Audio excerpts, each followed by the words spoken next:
12 ज्योतिर्लिंग का स्मरण कराया गया।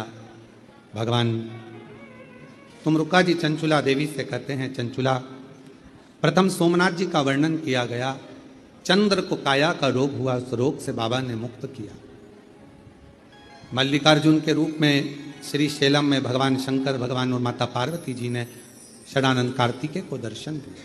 मल्लिकार्जुन के रूप में बैठे दूषण नाम के राक्षस का संहार करने के लिए कालाधिपति महाकाल बन गए। विंध्य पर्वत को दर्शन देने के लिए ओम के नाद के रूप में ओमकारेश्वर बन गए।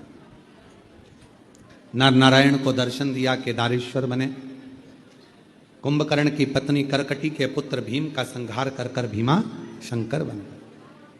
मनु शत्रुपा को दर्शन दिया, बाबा विश्वनाथ के रूप में विराजित हो गए। गौतम बाबा को दर्शन देकर स्वयं त्र्यंबक नाथ हो गए। आगे वर्णन किया, वैद्यनाथ जी को रूप में रावण शिवजी को लेकर चला था, पर भगवान को भूमि पर रखा तो वैद्यनाथ बाबा के रूप में विराजमान हो।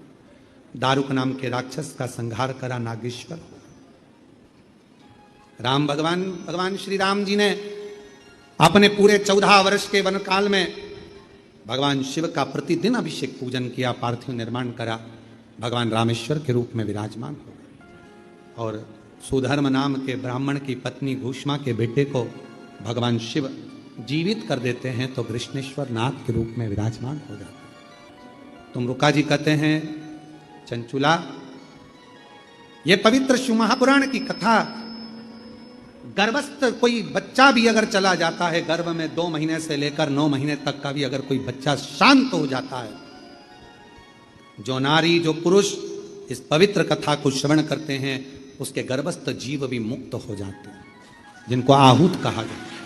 कोई कुंवारी अवस्था में चले गया, बाल्यावस्था में चले गया, कुंवारी अवस्था में चल जाता है, उसको ना पिंड मिलता, ना तर्पण होता, ना तिलांजलि होती, वो कुंवारी अवस्था में मरा हुआ जीव भटकता रहता है। उसका गया भी नहीं होता, उसका पिंडा भी नहीं होता, उसका तर्पण भी नहीं होता, उसकी तिलांजलि भी नहीं होती, वो जीव भटकता है। तुमरुका जी कहते हैं कि यह पवित्र कथा सुनने वाला कोई कुंवारी अवस्था में भी अगर मर गया है, चले गया है, तो यह शिव पुराण उसको मुक्त कर देती है, मोक्ष दे देती है। ये पितरों को मोक्ष देने वाली, पूर्वजों का उद्धार करने वाली।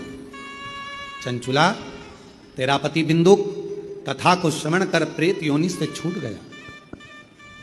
शिव जी की साक्षी में, ईश्वर गोरा की साक्षी में, मांग तुझे क्या चाहिए? चंचुला कहती है, मैं अपने पति के लोक में चाहूं।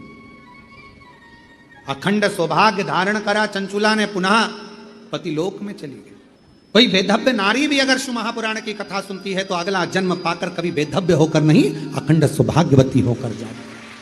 मन में विचार करा, सोचा हुआ, मन में आया हुआ सारी कामना भगवान शिव कहते हैं, ये शिव महापुराण की कथा पूर्ण करती है, जीवों का कल्याण करती है। बस आपके ऊपर निर्भर है कि आप किस भाव से सुनते हैं।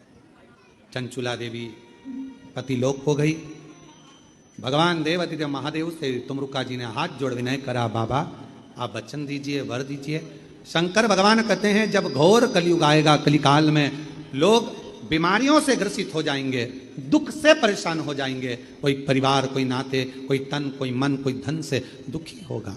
कोई के पास संपदा होगी, कोई के पास नहीं होगी। 4 भाई घर में, एक के पास धन होगा, एक के पास नहीं होगा।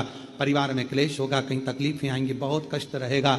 उस समय पर कलिकाल में जो दिल से, हृदय से, मन से शिव महापुराण की कथा को सुनेगा, कराएगा, धारण करेगा, अपनी जिंदगी में उतारेगा, भगवान शिव कहते हैं, मैं उसके दरवाजे पर जाकर उसको वैभव, संपदा, धन, सुख सब